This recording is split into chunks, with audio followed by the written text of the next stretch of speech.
Hi everyone, welcome back to Good or Good Enough. So I finally saw the new Superman film, and here is my little review.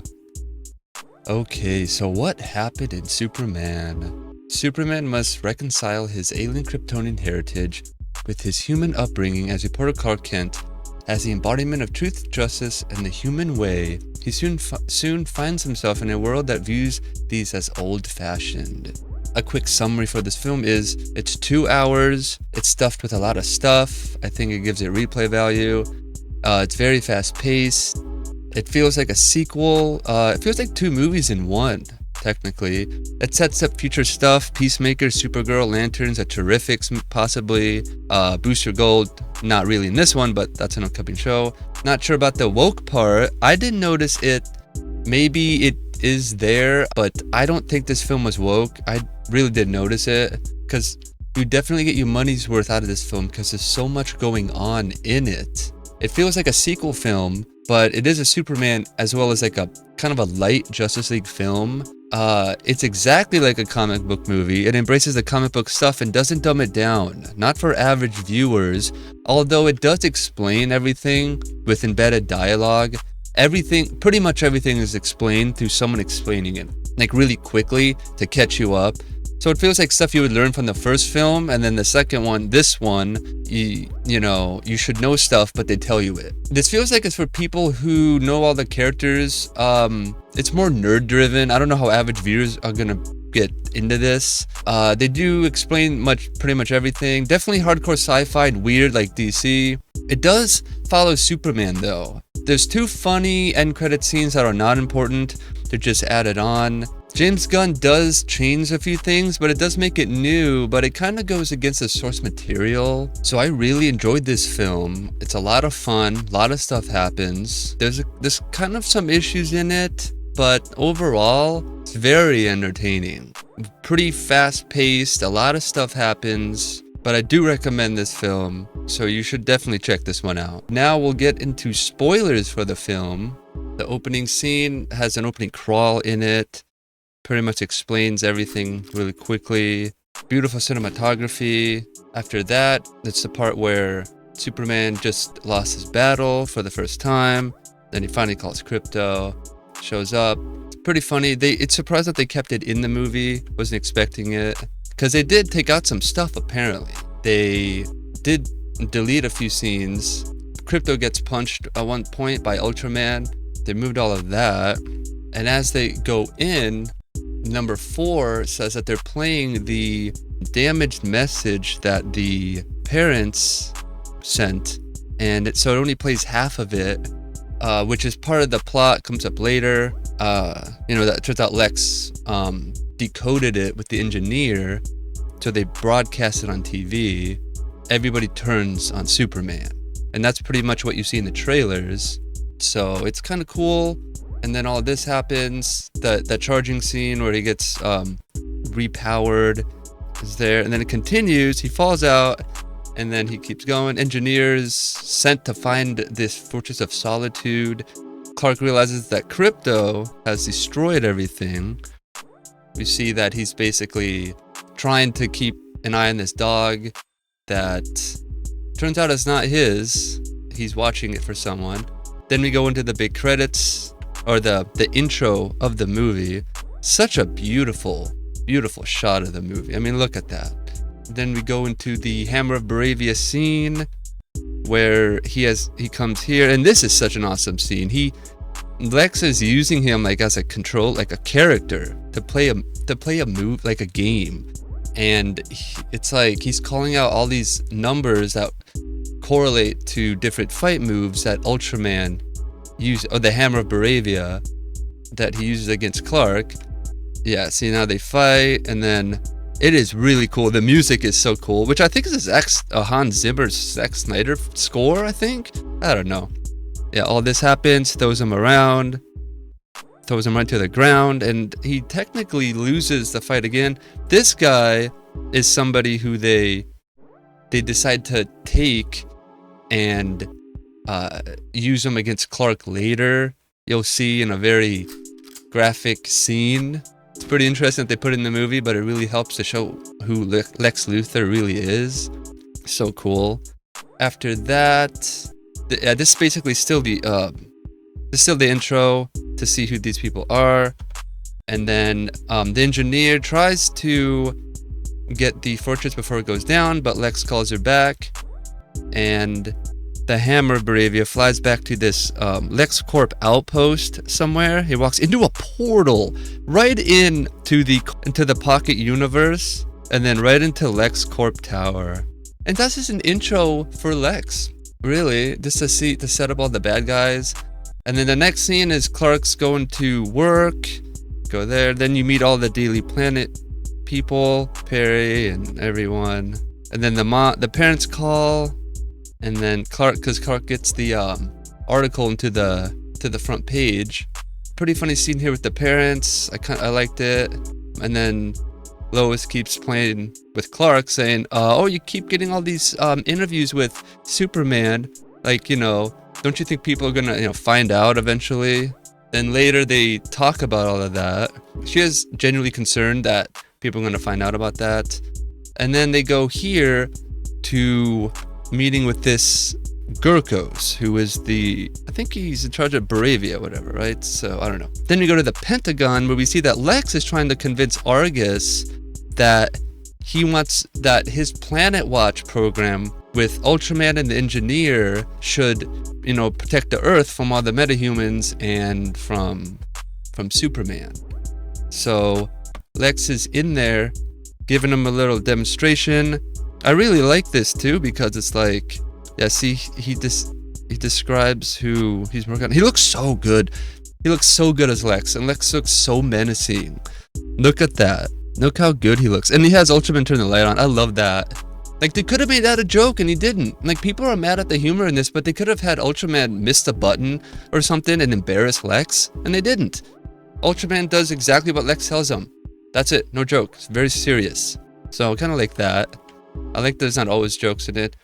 Anyway, so Lex continues trying to convince them that Superman is a danger. They think that Lex is doing this for some other plan, which we find out later he is. And yeah, this keeps going for a bit. Nice transition. I like that. And then it goes to the apartment scene. The very long apartment scene that was rumored to be real is real. Is real. And is in the movie. And it's quite good because it is their test for the role anyways. So they kept it in the movie because this is where you really see the two kind of main characters, basically. Like how they are, and then they're having a normal couple fight, kind of like argument and everything. And it's pretty cool. I liked it. And I've seen it 3 times now. And I like it because he is switching between Clark and Superman because of the recording. So it's a real demonstration of the character, and it's really cool. So this goes on for a while. It's a very long scene, and yeah, they go back and forth. It's pretty interesting. It does reveal a few things that will come up later. Yeah, it's pretty long scene though. I really liked it. It definitely showcases their acting abilities as well.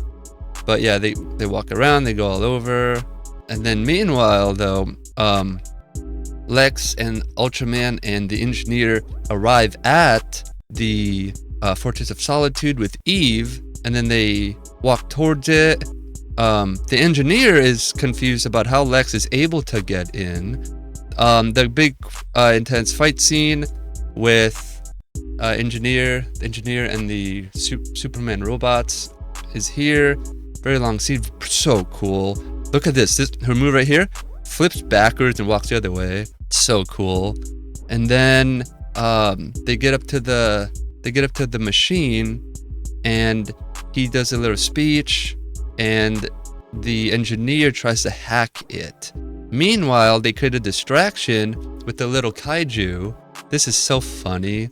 And then she is able to actually finish the rest of the message. She's actually able to do it. And it's true. It's a real message. And so they find this out, and she's able to decode it, and then they get the real message. And then right there is they let the little baby kaiju out. I mean, like, what? And then it gets bigger, and then the next day this happens. Here is the kaiju, and he's huge. So funny. And then he uses his ice breath to blow the dog away. Chris Gore's joke from Film Threat, by the way. And then goes under there, and he goes up and hits the kaiju, hits him, boom, and knocks him away. Saves the building, cracks it a little bit. It's so cool because there's so much saving in it, and like so much of the little extra things, you know. And then they report about the kaiju. So cool. Then he goes up and does the cannonball thing, right, or whatever it is. And then he saves people. Lots of shots of him saving people. It's very cool that we get to see that. And then the Justice Gang shows up finally, which is nice because they're not a distraction from the story. Mr. Terrific is very important. Hawk Girl is very not too useful, but they needed her as like an extra thing. And then she kills Netanyahu anyways, throws him down and kills him, whatever. And then Guy Gardner's there because they have to set up the lanterns, and he's in Peacemaker season 2 apparently. But Mr. Terrific comes in handy, and he really is essential to the plot. He's very important. He works with Lois and goes to save Clark and all that. So, and he understands the pocket universes and all this tech stuff, whatever. So he's definitely important to the story. And then they show up. Super Green Lantern-y. That's, after seeing the trailer for so long, you finally get to see some new stuff. And like, wow, it goes past the trailer for this movie specifically. And then it's cool because nobody really thinks twice about these big creatures. They're so used to it, all the weird stuff. And then that's Christopher Reeve's son. Pretty cool. And then they fly down, and then they do their thing. And then Superman throws a water tower at him. And then Mr. Terrific's scanning him, doing his thing, biting at him. And then more Green Lantern action. How cool is that? And they... so funny. And then they talk and all that, and they figure it out. Clark wants to not kill it, which is really cool. And Mr. Terrific's like, no, we're not gonna do that. So they all go for his eyes, and he Green Lantern puts on some big oven mitts. So weird. And then the cool shot of Superman saving that girl. It looks so awesome in the movie. And then he doesn't like that the Justice Gang are so reckless, so he's kind of mad at them. And then Guy Gardner makes a weird thing of to poke the thing's eyes. So weird, like so funny. And then this is a good scene too. Clark saves a squirrel. Can you believe they put that in there? A squirrel? I'm glad they didn't put that in the trailer. And then Mr. Terrific goes straight for it, and then decides to just use his T-spheres and blow it up. And then we see some Superman X-ray action. He blows it up inside, ruptures his stomach, and then Superman catches him, the kaiju, and then puts it in a certain spot. And then they come out, and you hear the name, the Justice Gang. And then this is the big important part. Lex is on TV and shows them that they have this rest of the message that shows that Clark is here to take over Earth and not here to protect it. So this is very important, and that's why everybody turned on him. In the trailer, it looks like he did a lot of damage all over. Not really. Certain things are just to make the trailer look a little more intense, but essentially Clark is outed as whatever, like somebody who wants to take over the Earth, and everybody turns on him, which isn't true. Even Clark is surprised to hear the rest of the message. So he does that, and then they broadcast the entire message. And this is the part where he didn't know. He's never heard of the rest of the message. He's super surprised. And then Lex is on TV, giving his little speech, and basically trying to convince everyone to turn against him. And then we go to the shot you see in the trailer where the Justice Gang shows up, and they talk and everything, and then Hawker says, where did they get it from? And then Superman remembers, the fortress. So he speeds out of there really quick. The part right there too is Mr. Terrific says that he knows the people who decoded the message. I don't know if he knows the engineer or not, but he says that it's legitimate and that message is real. So I'm not sure if I don't know if that's a plot hole. I have no idea, but that's something that was interesting to me. And then we do the really interesting Superman flying shot, which looks way better with context, because he looks like he flies really fast. Like he's like goes extra quick just to get back to the fortress. And then now Argus is convinced that they should do something. They decide to do, to go with Lex's plan and all that. And this is a really cool scene too. This guy turns out that he's working with Lex, and he has a portal into the pocket universe as well. Isn't that it's so cool? This guy who looks like a normal human, a normal person, is involved with sci-fi stuff. I don't know, I really like that. And this is hilarious too. Lex gets him a donut. Like, what? Like, he's so mean, but he gets his friends a donut. Like, what a nice guy. Always thinking about his villainous buddies. So then they're in here, and then Clark returns. Number 4 is slowly depowering, and yeah, it's kind of a bummer, I guess. And then Clark gets mad, and he goes to see Lex at the tower, and he yells really loudly, and I think he realizes he's not being intimidating anymore.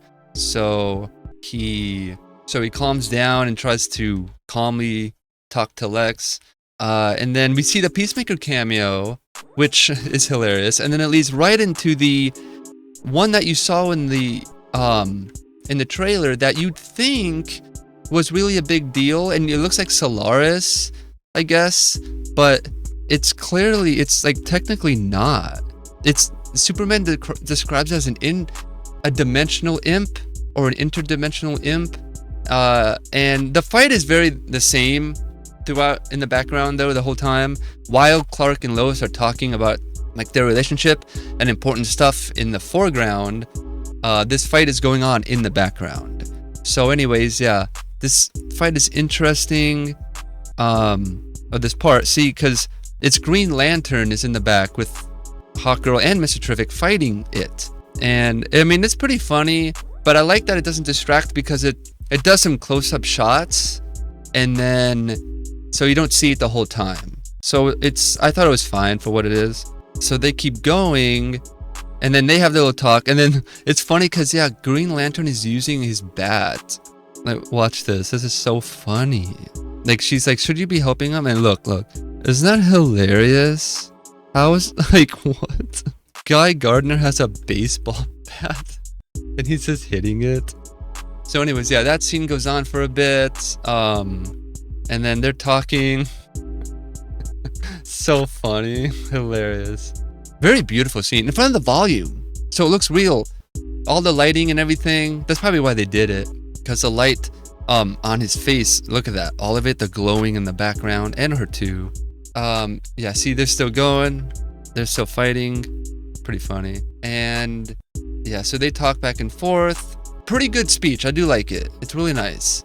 It's a good scene, and it's not as long as the first scene in the apartment, but it's a little longer. But it's pretty important though. It's them talking to each other about their relationship and everything. Yeah, slowly wrap it up, and then he goes out. It's kind of funny because they don't show much of that fight. It would have been cool, and apparently there's not going to be a director's cut, so we're never going to see this scene expanded upon. Like, it cuts to them fighting, and then Superman has to go back, and then it cuts back to this part. This, from what I know, that this is going to be the final scene forever. Like, there's no expanded or extended scene apparently. And then in the background, it wraps up with it. It's kind of funny. Kind of a doubled up scene. you know. And then he decides to turn himself in to see if he can go to the wherever Crypto is to save him. General Flagg informs him that he's going somewhere else, to Planet Watch instead, the new program from Lex. So they take him there and they throw him into the pocket universe, or into the portal specifically. It closes, and then he sees Mr. Handsome and Metamorpho, who are just standing there, okay? I mean, well, he's sitting. He goes into the cell, we meet Metamorpho, and then there's Lex standing on the side. And the pocket dimension stuff is so cool, so beautiful, so pretty. The anti-proton river, all of it, the layout. I like it because I feel like it's an excuse for James Gunn to write it, even though it's a very important part of the film, of this movie. It's part of the plot towards the end. It really allows for you to write a lot of extra stuff. And where do you put it? Put it in the never-ending pocket universe. He's got a jail down there. He's got a laboratory. It goes on. Technically, it's another world, technically. So it's like, so you can literally come up with any idea and just add it in. And you could just say, oh, it's down there in the pocket universe. So then Mr. Handsome, that weird petri dish abomination, is the driver. He goes forward, and then Lex explains to him the pocket universe. So cool. He recreated the Big Bang using a super collider, tearing a hole in between the fabrics, creating a pocket dimension that he can access from multiple portals all over the earth or something. It's so cool that he just comes up with this stuff, which maybe, I feel like, since it's in Peacemaker, maybe the White Dragon stole it from Lex, you know? Or maybe it's easier to make. Maybe Lex stole it from the White Dragon. I mean, the White Dragons works differently. His unfolds into a bigger world, which isn't entirely the same concept of what Lex is using. You can't access the White Dragon's pocket dimension from anywhere. A quantum unfolding dimension, whatever it is, it unfolds. It's different. It works differently. Then we see Metamorpho again, and then he describes him, Rex Mason, I believe, the Element Man. He could make any element on Earth, including kryptonite. And he makes him really sick. And then Lois and Jimmy at the office trying to figure out what to do, how to figure out what, how Lex is connected. And then we see him that Jimmy is texting a secret, a tip line to someone secretly giving him information, and we don't know who. So he tells her that Superman is in a pocket dimension and they have to go save him from it or something. So now we're back in the pocket dimension and we see some really silly stuff. He's got monkey bots, okay? The leaks were true. Lex has monkey bots doing the hashtag supercrap thing. Apparently it's real, and it is technically important to the film. It makes sense. It's weird. It's like Doom Patrol DC weird, like it's hilarious. And he's got rows of them. He's got so many.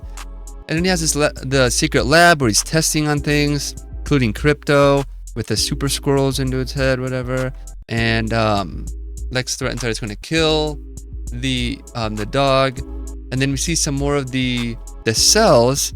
He keeps all his political rivals or people he doesn't like in there. And then they load Superman's cell into one of them. Then we see that they have Metamorpho's son Joey, which is just, I just can't believe, this movie has so much stuff in it. I can't believe that they did that. It makes sense. Everything in it, when you think about it, like Lex needed kryptonite, so they needed Metamorpho. And then they needed, why is Metamorpho there? Oh, they're holding his baby. Okay. Everything is, it makes sense. Everything is there for a reason. And then we go to Jimmy, who is meeting up with his connect, which turns out to be Eve the whole time. She's literally giving him information about stuff. Really funny. And then she actually mentions that Lex tortured a dog the other day, which is, I think, the deleted scene where Ultraman punches the dog. That makes sense that that's where it would be, Or no, not. I mean, she mentions it, which means that we would have seen it earlier, and they reference it here. Which means that it was in the movie. They just cut it and left the reference to it. And then yeah, Eve really reveals to Jimmy that she's obsessed with him. He doesn't want to go out with her for some reason. I don't know. Even though, I mean, I don't think she's too weird. She just seems kind of ditzy, you know, whatever. She doesn't have like a drug problem or anything. So I don't really understand why Jimmy doesn't really want to be with her. Maybe, I guess Jimmy's young and wants to be single maybe? I have no idea. They play him, and his character is really played as like a ladies' man. He's very, I don't know, you know, I guess good looking and all that. Like, you know, like women really like him. So, I don't know. That's in it. And we go back to baby Joey, and Superman tries to kind of talk Metamorpho into helping him, but he decides not to, which is a little forced because later obviously he switches and helps Superman out. So I don't know, but it kind of had to be a little fast, I guess. Then we go to the Hall of Justice, where they're all there, and Lois is trying to get them to go save Clark, and they don't really want to. Guy Gardner doesn't want to get involved in politics, so they try to figure out stuff. Mr. Terrific says that he puts nanobites trackers, whatever, GPS trackers, in everyone's bloodstream, including Superman. So they figure out that Superman was taken to a secret, like a tent, whatever, and Mr. Terrific puts it together that it's probably the pocket dimension that Lois was talking about. And so nobody else wants to go, and Lois decides to just leave and go on her own. She's kind of confused why they don't help. Mr. Terrific changes his mind and decides to go, and leads to a strange joke. A weirdly paced joke in the movie. I don't know why. It's very weird. I don't know. It's because of the writer put the joke in. Mr. Terrific wouldn't be funny. He wouldn't do that. So I don't know. It's kind of weird. And they go there, and so they both fly to wherever the location is, and then we see Lex and Netanyahu are both there with to get more questions or the answers out of Clark. So Lex brings that guy from the beginning, the vendor, the falafel vendor. See, so he's playing Russian roulette, nicely filmed, very nicely filmed. And Clark is really sad because he just helped him once. He was a guy from earlier, you know, after the hammer hit him into the ground. This is him. So he plays Russian roulette, loses the first time. Pretty brutal scene though. And then Superman wants him to leave. He does this, boom, far away shot, boom, and actually murders him. Lex Luthor actually assassinates someone in the head, at point blank range in this Superman film. Insane.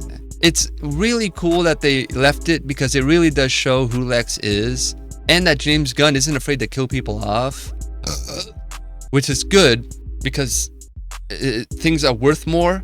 And that really makes Superman mad. Metamorpho is even in shock. I don't think Lex has ever done this before. This must be a whole new level to him. And then Clark is really sad. He cries. It is pretty brutal scene. And then they leave. They get out of there. And Metamorpho is pretty horrified. That's when Lex Luthor says maybe he'll kill the reporter that Superman does interviews with, Clark Kent.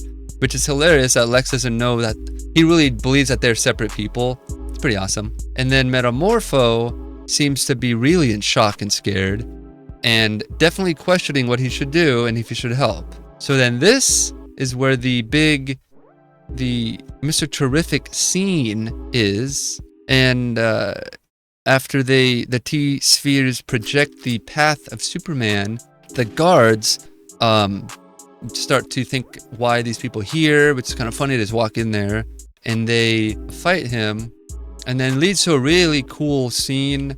Does all that, does a force field around it. He jumps out of it. It's really cool. Her acting is way over the top here. It's so unnecessary. It might be that she can't see the shield, but it's obviously that the bullets are literally like hitting something and you can see it. I don't understand why she has to do all the overacting, but the scene is still really fun, really cool. Mr. Terrific absolutely just beats everyone. I mean, he does a little dance and stuff. He even hits a couple of people on himself. Gives a couple of punches and all that. It's really cool. And then so this happens, and he does so many cool. It's not too many cool moves, but you definitely just see like how him controlling the little T-spheres and everything. And then he uses this one to fly up and over it and back down, and then he throws them at everybody. Such a fun scene, but all with hand gestures. And then she does the overused holy crap joke that we don't need any more of that. They go into the tent, and then Mr. Terrific finds out that they really are using a pocket universe thing.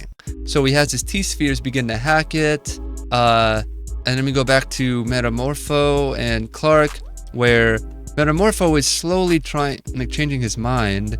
And then he asks, "Can you get my baby?" He says yes. So he puts the kryptonite away, and then he changes his mind. Clark begins to heal, but needs the sun. So Metamorpho tries to create a sun by using like hydrogen and helium and whatever, and a bunch of stuff that he can make. And yeah, so Mr. Terrific and Lois finally are able to get into the portal, and then they see the anti-proton river, everything, the entire universe that is in there. And you can see it in the background, like eating into the stuff.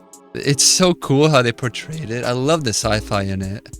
And so Superman and him and Metamorpho talk about the sun and how it powers him. And then Metamorpho tries to make a sun to power him. And this is a very beautiful scene. He makes a very bright sun. It goes boom, very bright. And then he gets his T-spheres ready to go, and then goes down and checks everything out. And very bright sun powers him up. He's able to break out of there, jumps over, and gets little baby Joey. So funny. And then, it's so cute. And then Superman takes a baby and goes to save Crypto. A couple of funny jokes. And then, meanwhile, Mr. Terrific and Lois are trying to locate them. And then we see some more Metamorpho stuff. I can't believe they put that in here. And then they try to get out through the portals, and Superman gets attacked by the Raptors. They get taken into the anti-proton river, and little baby Joey's horrified. The whole time, Clark's trying to hold him above the water. You think he's not gonna make it, but he does. And it just keeps going for a while until they reach a black hole.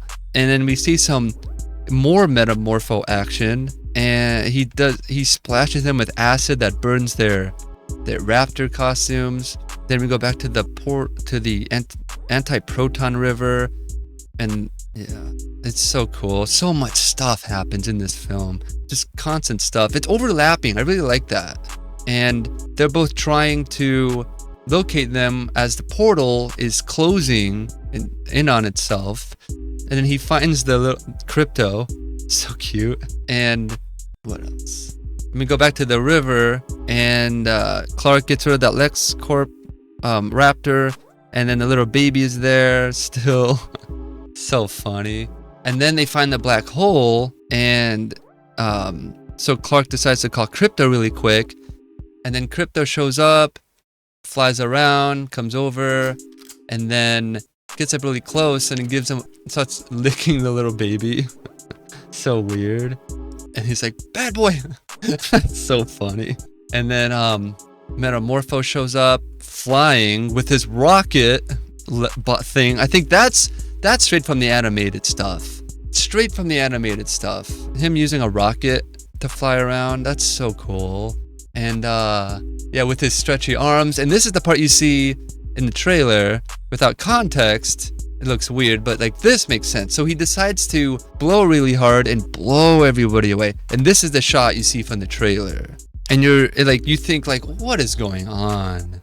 And so it's that, and then he blows himself and pulls everybody and grabs Crypto, and they fly all the way over and then crash onto the side of the river. Really funny scene.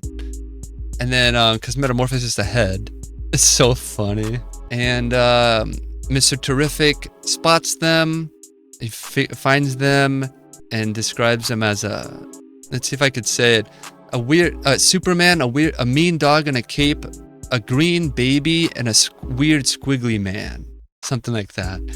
He says it so really well, and it's pretty funny. And then Mr. Terrific lures them out to the portal, and they quickly jump through it really quickly and almost don't make it, and then they all reunite. And then Crypto eats the T-sphere. And then you see the babies all safe, and Clark wants to save all his people in there, but they can't. Clark is suffering from the kryptonite poisoning. Mr. Terrific tells Lois to take the ship to the Kent farm, and Metamorpho goes off into the darkness or whatever. I don't know. To be seen later. Probably gets an Uber home or something. I don't know. And then Clark and Lois both go to the Kent farm in the ship. Pretty funny. And then Lex is having a freak out problem. He's so mean. He throws a pencil at Eve. Like, what? That is so funny. So then he gets mad and he knocks because he just breaks the pencil thing on the floor. And he does it again and knocks it down. Kind of funny. And then, so Eve has had enough. So she calls Jimmy on the phone and is going to send him all the stuff, all the evidence. And then Ultraman overhears Eve in the room and gets Lex, I'm assuming, and goes over and busts her basically. Yeah, see, so they take her, sends him the sexy selfies, and we don't know why exactly. And then they show up at the Kent farm. They put him to rest and care for him for a bit. Lois finds out that the Mighty Crab Joys is one of Clark's favorite bands. And then this is the part where Lois figures out that the background has all the evidence of what Lex Luthor's going to do. Going to buy the land and all that stuff, which is from the old movies, the old Superman films. And it's kind of funny they kept that as kind of a part of the plot. And then we see that they have Eve in a cell. Then we find out that Lex wants to open up the portal, but it's out of control or whatever. They can't do that. And then Lex wants to do it anyways. So he sits down, hacks in, and opens it as Mr. Terrific is trying to close it. So just to lure Superman there instead of going to Baravia. And we see that it starts ripping everything open. See, he wants to lure him there to distract him. And then, so Clark is there and has a big talk with the dad, which is really nice. You know, my dad always tells me the same stuff. So, about, what the purpose of parents are to in relation to a child, and all that. So it's pretty cool. I really like it. I really, I like the scene a lot. So after that, the war is escalating over there, and the Justice Gang is still kind of iffy if they're going to help out. And the kids, everyone there is calling for Superman, and the Justice Gang is unsure. Hawkgirl specifically and Guy, they don't know if they should help. They don't want to get involved in politics. So they do that, and Superman is, technically called there. But Mr. Terrific needs Clark there in Metropolis to help with the rift. So Superman decides to call the Justice Gang and tell them to go handle the war thing without him while he goes and helps Mr. Terrific.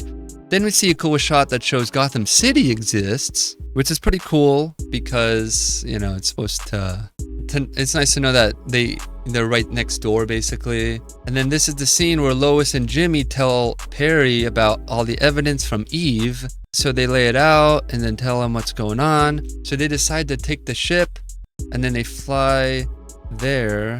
Then we see Mr. Terrific trying to handle the portal or the rift, and he needs Superman there. this is the big shot from the trailer where the buildings are falling, and then yeah. So but we find this out too, that Lex has a ship in the tower. This is very random, but I guess he's that smart that he would have a backup plan that far. Like he's literally able to, fly away if needed as a total last ditch effort or something, like a total insurance policy of some sort.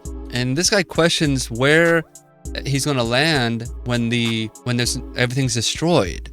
Lex is literally gonna let the pocket dimension open a rift and destroy the whole Earth, which is pretty crazy. That part could be a plot hole, that Lex is gonna destroy the whole planet. I don't know. If Superman couldn't do anything, if they weren't able to close it, it would have destroyed the whole Earth. So I mean, this is a really big. I mean, maybe that's the point, but it just seems like it's like a bigger deal than it really is, or that than it sounds. Like it really is gonna destroy the whole Earth. I mean, that's a big deal. So then this is the big scene from the trailer where you see the buildings are falling.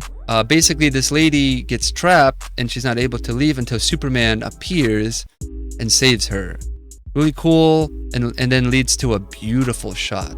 That shot, so cool. And then Mr. Terrific arrives to ask for help, and then they say that it's going to be at the LexCorp Tower, and then the Engineer and Ultraman take out Terrific and Superman, and I guess Terrific gets knocked out, so he's not in this fight, which is a good reason to get it down to just being Superman. So they have the big baseball field fight scene. They have some plans that they're enacting against Superman. Really cool scene. Like, I mean, really awesome. So much action. Could have used a little more slow motion, maybe, in a few spots. So, but other than that, I mean, the visuals are really nice. And Clark tries to tell them you don't have to do this. Then he does some really cool moves with her. Just smacks her around like nothing. And then they do a little tag team move to knock Clark out. And then he's seemingly out. And then now Lex tells the Engineer to fill his lungs, which is part of their plan, apparently. And he struggles with it as they, take over his whole body. Lex starts to become happy about that his plan is working out.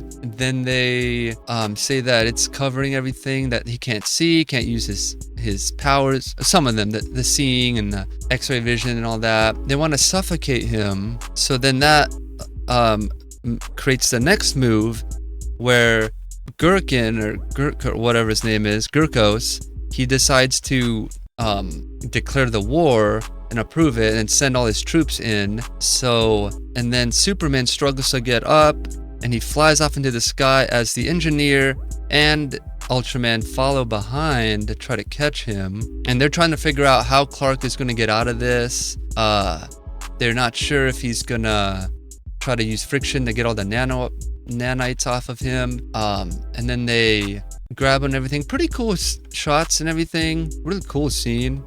They go all the way up to the atmosphere, into space, just about. And then Superman, I guess, now you kind of start to reveal, you have to realize his plan is to somehow fall into the Earth and kind of crash them away or something, whatever. And so technically kind of does work. He gets Ultraman separates himself as the Engineer is still stuck to Clark, and they smash into the ground. And he's like, oh man. So the plan, it didn't really entirely work, and now Superman has somehow survived this, of course. The Engineer is definitely out. Then Clark survives. The Engineer is totally out. She's knocked out apparently, and Clark gets out and spits the nanites out of his... very gross. And then we see the Engineer is damaged but still alive. And so, which is interesting. So she's out, and now it just leaves this guy, Ultraman. And this leads to the big scene of who could it be? Who could be under the mask? Boom! Isn't that crazy? Not a big deal, not Henry Cavill, not Seth Rogen, not The Rock, not, you know, anyone special, just a simple clone. Which is funny because the whole time it was David Cornsweet, probably, I'm assuming, having to act the other role. So, isn't that funny? And Clark's like, what? He's super surprised. And then Lex, of course, tells him, you know, that he's a clone and everything. And meanwhile, Lex is writing down the number to call out. So funny.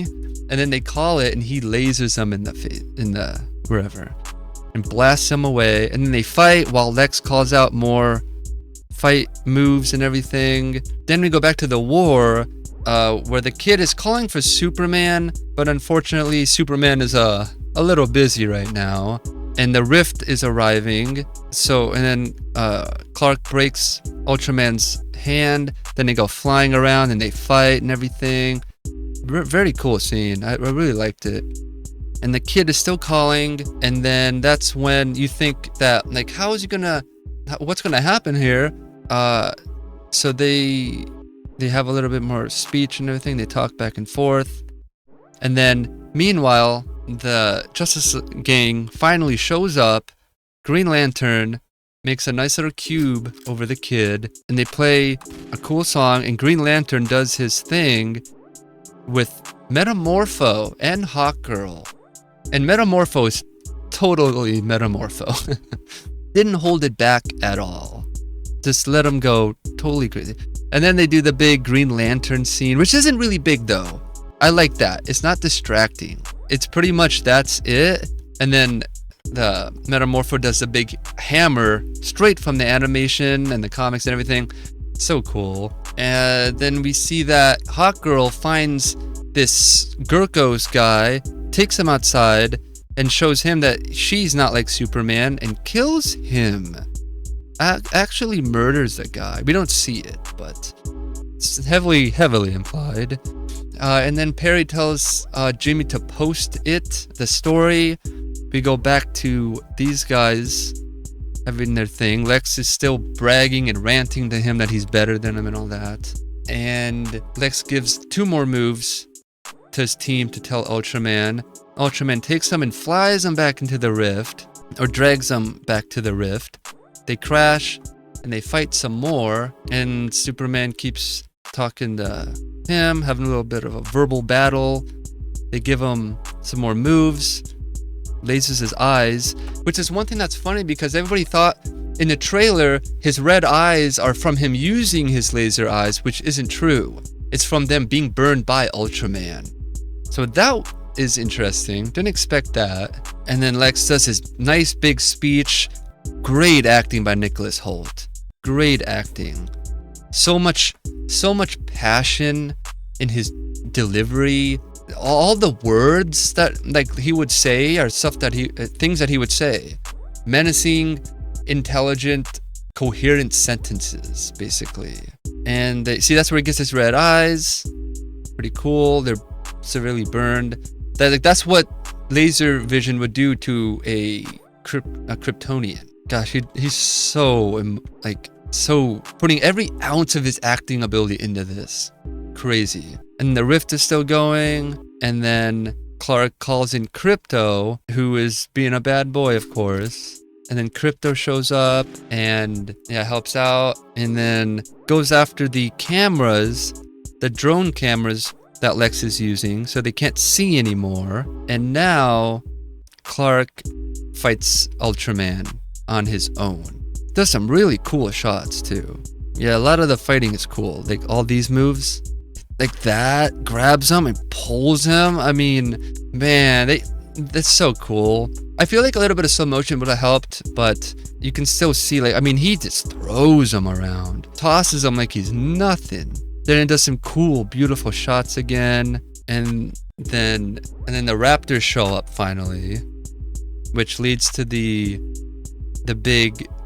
that big shot, which is some slow motion, I guess, technically, and keeps going, follows him as he's collecting everyone kind of and spins them all away. Then it goes into the big laser scene thing, and then they all fall to the ground, and we see Crypto in the background throwing one of them around while we get a cool shot of Superman. And then Ultraman, of course, gets him one last time, brings him back down into the rift, and then they continue to fight as a black hole is now presenting its danger. So they really, it's like a ticking time bomb.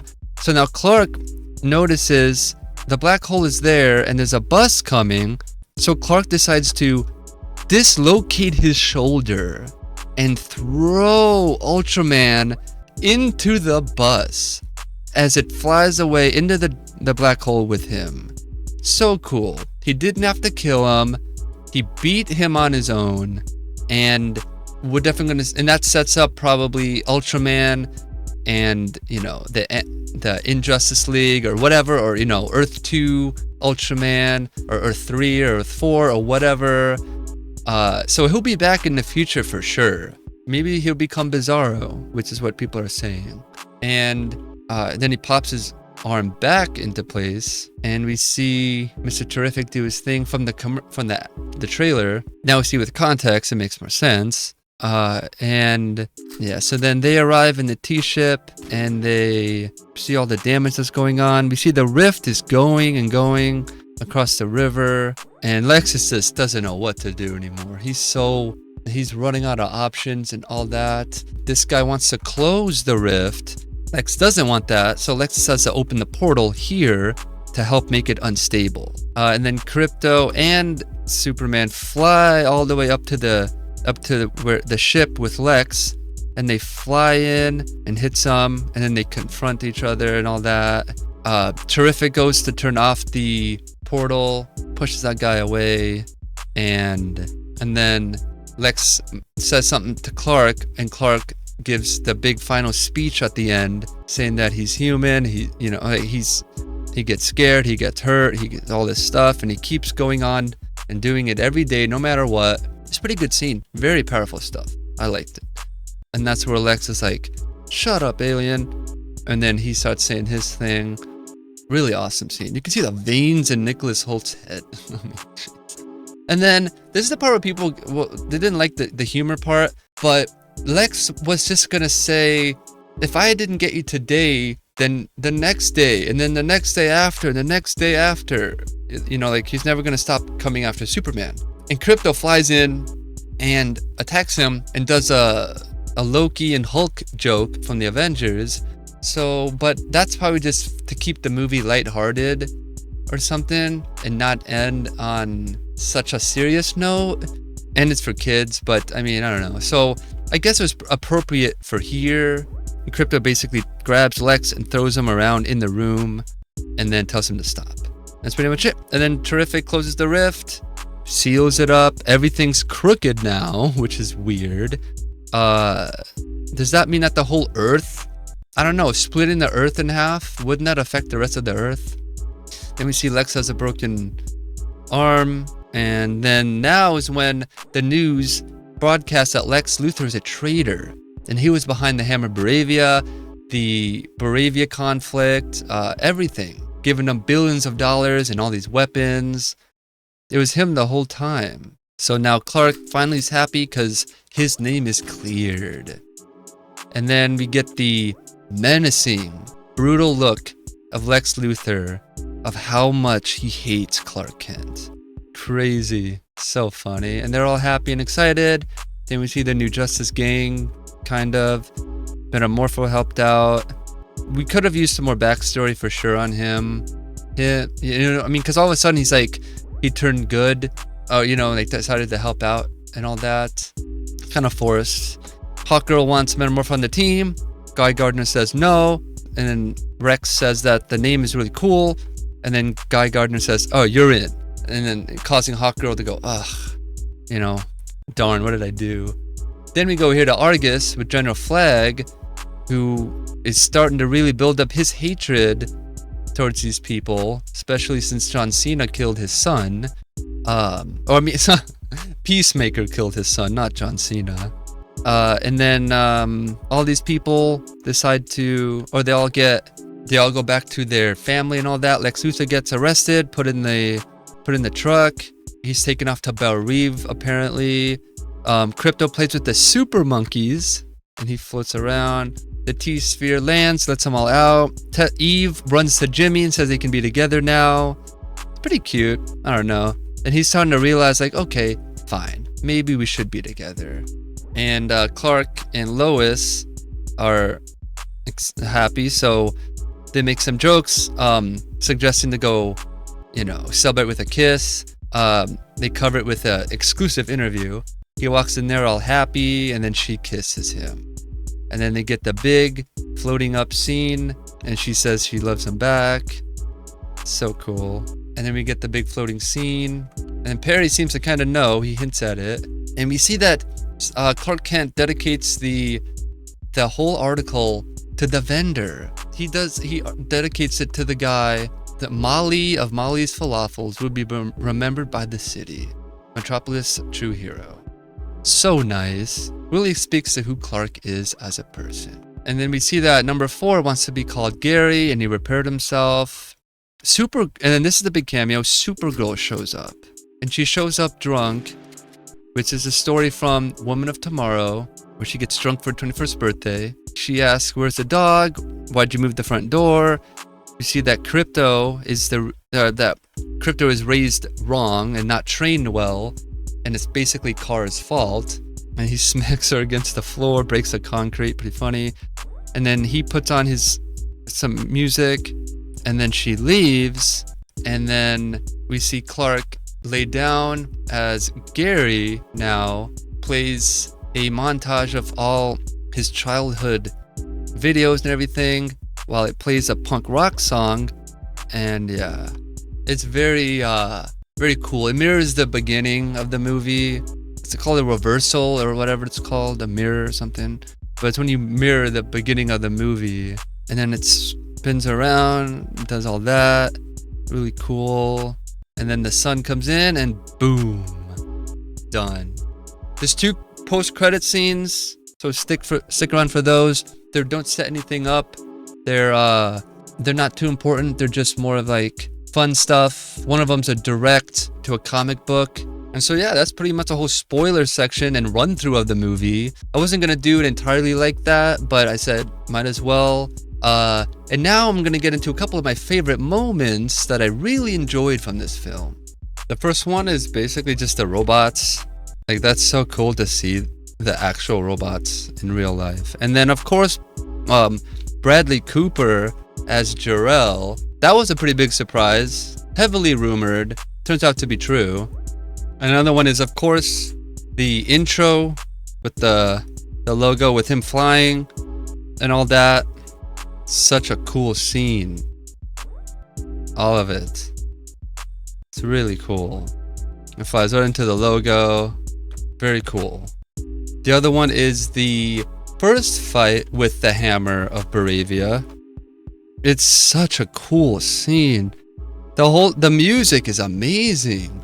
Literally, I feel like it is a Zack Snyder song, or it's from one of those movies. It feels like it's from Man of Steel. And then this is where you meet Lex, but this is the whole fight scene. All of this is so cool. Lex is calling out his fight moves that are linked to numbers. So cool. And that's pretty much it. He loses that fight. This scene is cool too, where the Hammer of Baravia walks through the portals. He lands. It's so awesome. Kind of reminds me of when Black Manta lands to fight Aquaman. Walks right into the pocket universe. Awesome, look at that. And right into Lex's office. And then it turns out it's Ultraman the whole time. It turns out it's David Cornsweet the whole time. And this scene too, as well, when Lex is at Pentagon with Argus. Like all of it looks so cool, so nicely shot. Look how good he looks in the dark. Looks like President Luther, right? And that's a picture that James Gunn tweeted. So cool. And then look at that Mr. Luther. That you could imagine saying President Luther on it. This scene is really awesome. And then Ultraman's just there. That's awesome. Really cool scene. I really liked it. And this one's just a shout out to the transitions. Goes from lock or shut, lock, door unlocks, door opens. Really awesome. And of course the Lois and Clark interview scene, I really liked it. It really showcases, it's very important though. It showcases it serves a couple of purposes. This fight too is really cool, where she destroys basically all the robots. Her entire fight scene, so awesome. She just buzzsaws through them all. Then she flips backwards and is able to morph upright or whatever. And then takes down the dog. She's able to hack in to the system and read the Kryptonian system. Look at that. So cool. The entire kaiju scene. This part is really my specific favorite. Is how he looks at the after making sure that the civilians are okay. He looks back at them after he gets torched, and this part where he's like, he asks him, he's like, "You guys good?" And then he does this little like, awesome, like, so funny. I love that. That is so amazing. And then of course all of and right there he does the Superman pose before he flies away. This whole fight scene is awesome though. Definitely cool. Yeah, I really like that scene. Really awesome. And then all of Green Lantern stuff. I mean, big oven mitts. Why? And while she's just on there. Love the camera work too, by the way. And then he's just trying to like ride him like a horse, or try to lasso him. Like, what with the big green oven mitts? And that scene, of course, too, is so cool. So cool. So awesome. And the more of his weird powers of the Green Lantern constructs. Hilarious. What? Like, what? So weird. And here's where he saves the squirrel. Hilarious. I really like this scene with Netanyahu when he goes into the portal. The music is awesome. And he just walks right in. I love that part. And of course the donut scene is hilarious. It's so weird. And then this is the Peacemaker cameo. I thought that was hilarious. And then the other part I liked is the big star thing, whatever, which I really think is Solaris. It wiggles and stuff. I don't know. I mean, it looks like Starro. I don't know what kind of an imp that is. That, to me, that's a new character. Maybe it was made up like the Hammer of Baravia. It was made up for this movie. When Lex is explaining all the science stuff to Clark, I love that. All the science, all the sci-fi stuff. So cool. I love it. This part's funny too. The troll monkeys. Literally, someone leaked the plot months ago and it turned out it's true. Monkey bots. That is hilarious. I mean, like, it's got a little hat, a little thing on top. Looks all angry and mad. Hilarious. People are saying it's fans of, like, the Snyder fans, I guess. I don't know why, but whatever. I would say it's anybody who is me online, I would say. Online bullies, you know? An e-bully. And then, of course, there's like little baby Joey. Another favorite part. I gotta say, a favorite part for me is Eve Tessmacher's part. She really does like turn out to be vital to the plot. Turns out she's getting all the evidence to put Luther away. It's pretty funny. This part was not a favorite part, but favorite in terms of writing, to really show what a mean person Lex Luthor really is. Like this, it's very important to put something like this in. Really shows, you know, what Lex Luthor is capable of and how, like, what he'll do.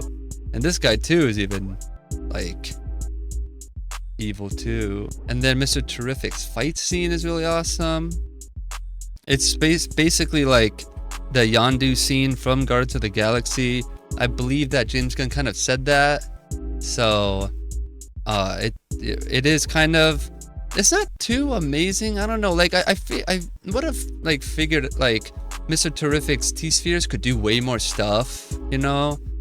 So like maybe make a projection of him and copy him and duplicate him so it looks like there's a bunch of them. I don't know, but maybe that's not, maybe they didn't want to do it so much. They did a basic kind of straightforward sort of a fight scene with him rather than make a real scene stealing, draw the attention away from the main character Superman type of a fight. Awesome scene, I really loved it. This part's really cool too, when he makes the sun in there. It's so beautiful. Such a beautifully laid out scene. And it makes a big bright sun. Boom. Really so cool. Love that part. And of course the anti-proton river scene. So elaborate, so beautiful, and the whole time little baby Joey's so scared. He must be super strong, because I was thinking like if something happened to baby Joey, that'd be pretty bad. And something would have happened, I think, with this. So I think that obviously that he's a metahuman, he's most likely strong and durable and like a super baby, basically. I like that scene a lot. It's so cool, so pretty, so beautiful. This scene is pretty funny too with Lex. He's so angry, man, and breaks the pencil holder, the mug, makes him pick it up, gets mad at Eve, tells her to leave, throws a pencil at her, so mean. And then he's yelling at Engineer, and then he knocks him off again off the table. Like, what? And then of course the dad scene, I mean, classic scene. Gotta love that. Gotta have it, gotta love it. And then this part where you see Gotham City, just that. It's an Easter egg. That's a good part. And then this shot, of course, beautiful. Look at that. So cool. And of course the big fight between Soups and the Engineer and Ultraman in the baseball field is really cool. Very awesome. Very brutal. Superman takes Engineer and flops her around like a rag doll. Ultraman kicks Superman in the nuts, and they both tag team him, take him down, get the upper hand while she gets the nanites into his lungs. Awesome scene. This whole sequence too was very cool. The shots of them like that, so cool looking. Look at all that. It's like you're there next. It's like you're there with them. Look at that shot. Beautiful shot. Another shot. Another favorite scene is, of course, when Ultraman's finally revealed. That's cool. Liked it. And then the scene when the Justice Gang shows up and Green Lantern does his thing. Metamorpho gets the hammer out. The hammer of Baravia. Oh, maybe that was, yeah, okay. Maybe that was symbolic. This part is really cool too.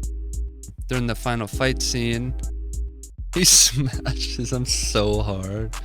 This part right here is my favorite part too.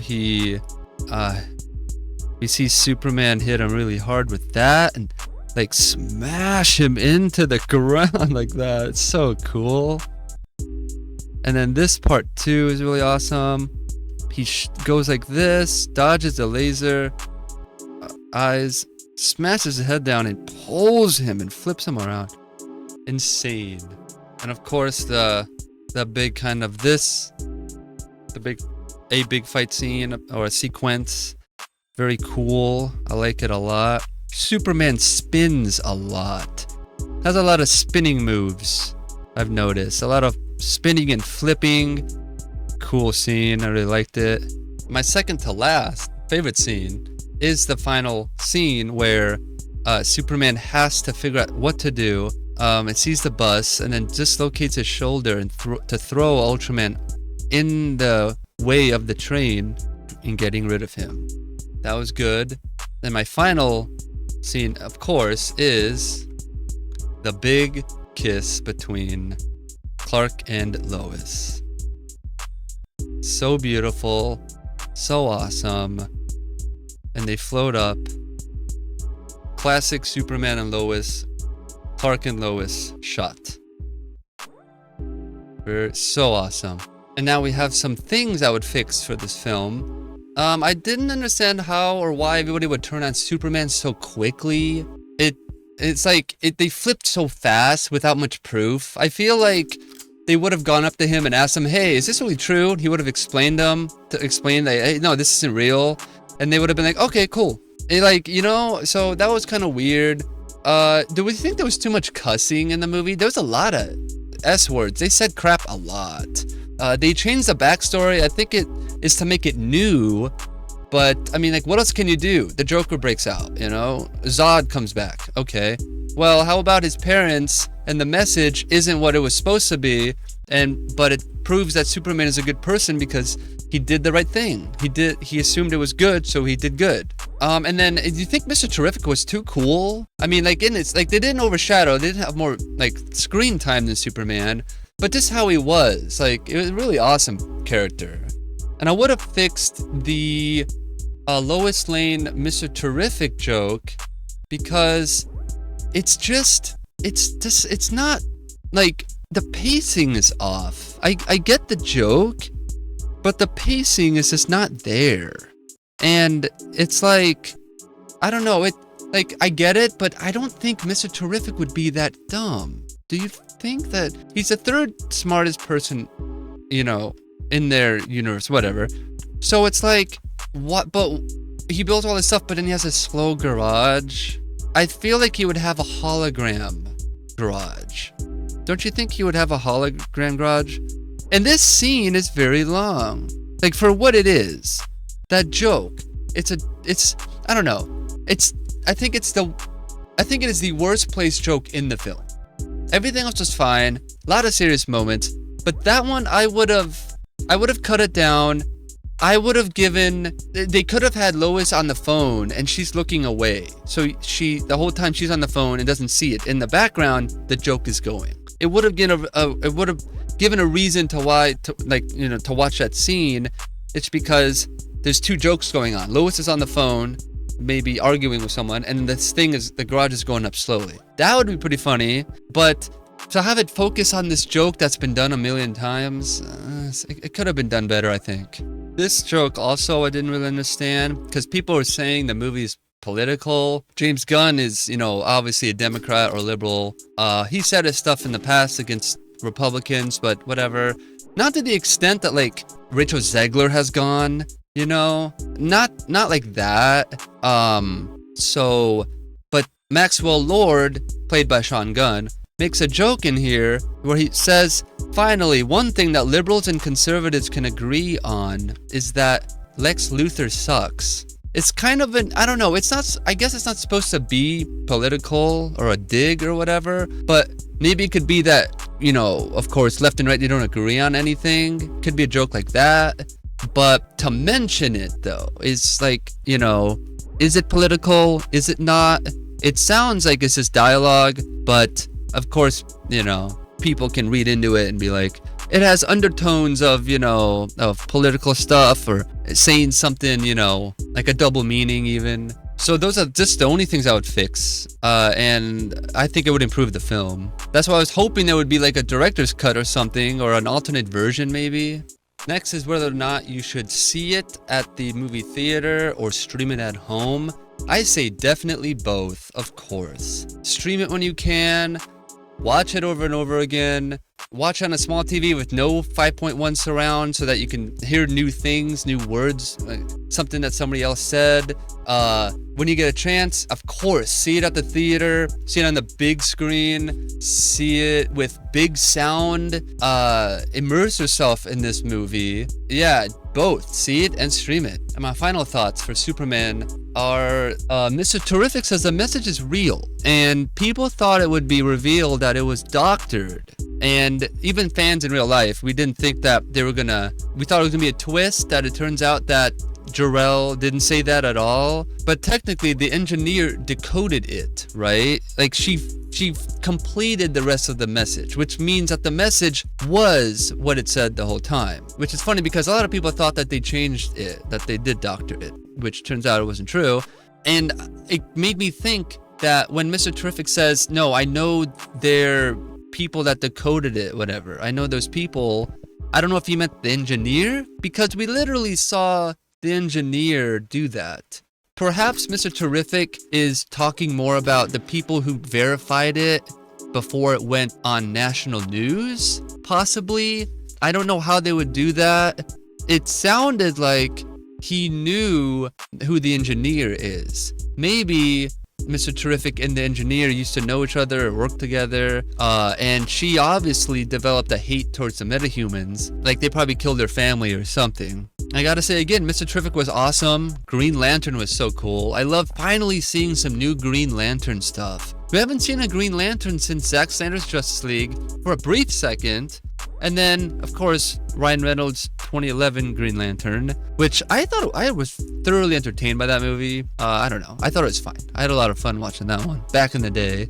The humor, I thought was really fine. It's not as funny as other ones, but it's like on purpose. It's not a Guardians movie with Marvel humor and all that. It's light-hearted, you know, like it's light, you know what I mean? Not like dark, like, you know, Batman vs. Superman was serious, had some subtle humor, but it was well-placed humor. Not the Joss Whedon one, not that one. That one is totally what would happen if Marvel had the DC characters. But I thought the humor in this was fine. I thought it was a lot of moments where they could have put a joke in. They didn't. You could say the closest to that would be when Lois and Clark are having a conversation in the apartment while the Justice Gang is fighting the interdimensional imp, or the dimensional imp, and that could have been a humorous thing, I guess, but I mean, I think the close-ups really distracted you from what was going on in the background, and I think it ultimately left it as like a serious scene. And then it went back to that because at the same time, it's not really funny. It's, in their eyes, it's another weird DC thing in the DC world that everybody is so used to, and for us it's funny because here we don't have aliens flying in from other planets and imps, you know, and Starro showing up and all that. We don't have that here in real life on Earth. So for us it's funny to see, like, geez, they're dealing with that. Could you imagine if a gigantic mutated creature escaped from Area 51 like every year and then destroyed Las Vegas, and then they end up killing it at some point, and then it happens so much that we're numb to it. We're like, oh, another monster broke out of Area 51. Oh, okay, they're testing more stuff. Cool. Like, nobody would care, right? And if somebody else came to Earth and saw us dealing with that, they'd laugh and be like, you guys deal with these big alien creatures? Why don't you get rid of Area 51? Why is the government in there getting rid of this stuff? You know, so I don't know. It's kind of like, I thought the humor was fine because there was a few where it was just interpreted wrong, and the rest wasn't really humor. There's all very serious, moments. The Pa Kent and talking to Clark, that's a very serious moment. A lot of it, when he's got the kryptonite poisoning, there's some subtle humor in it, but it's like when Clark tells Metamorpho about the sun, he's like, I can't make a sun, and Clark's like, I know that.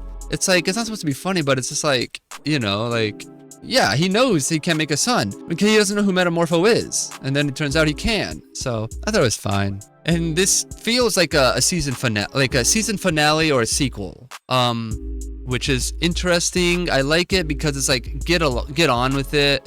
We don't need a big backstory or anything like that. So yeah, basically this movie is it's 2 hours. Stuff with a lot of stuff. It has high replay value for sure. Very fast paced. Feels like a sequel. Feels like 2 movies in one. It sets up future stuff. Peacemaker season 2 next month. Supergirl, The Lantern Show, The Terrifics possibly.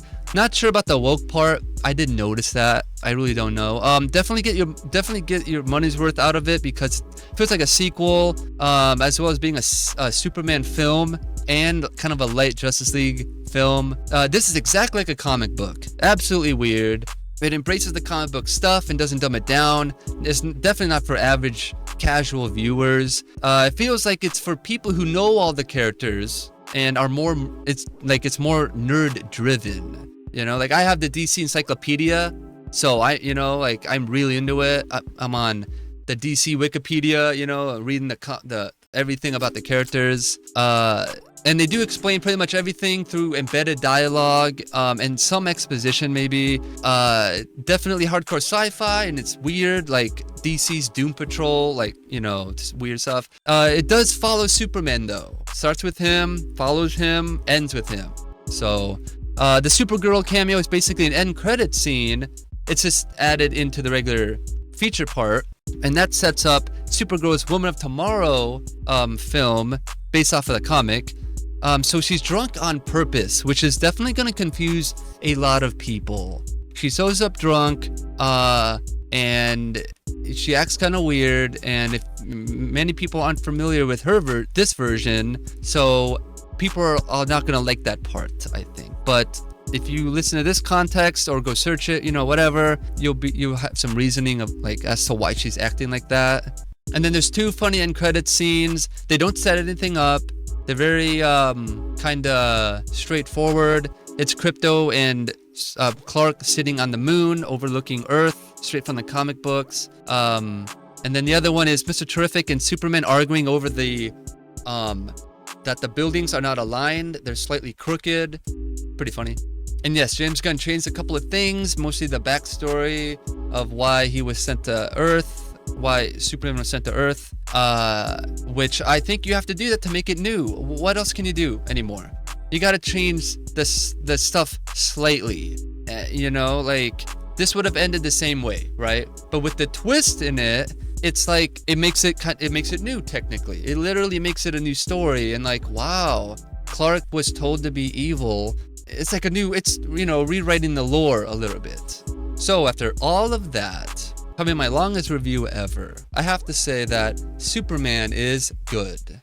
So that wraps up this very long review of Superman.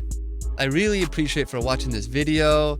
Let me know down below what you think of this movie, and I'll see you in the next review.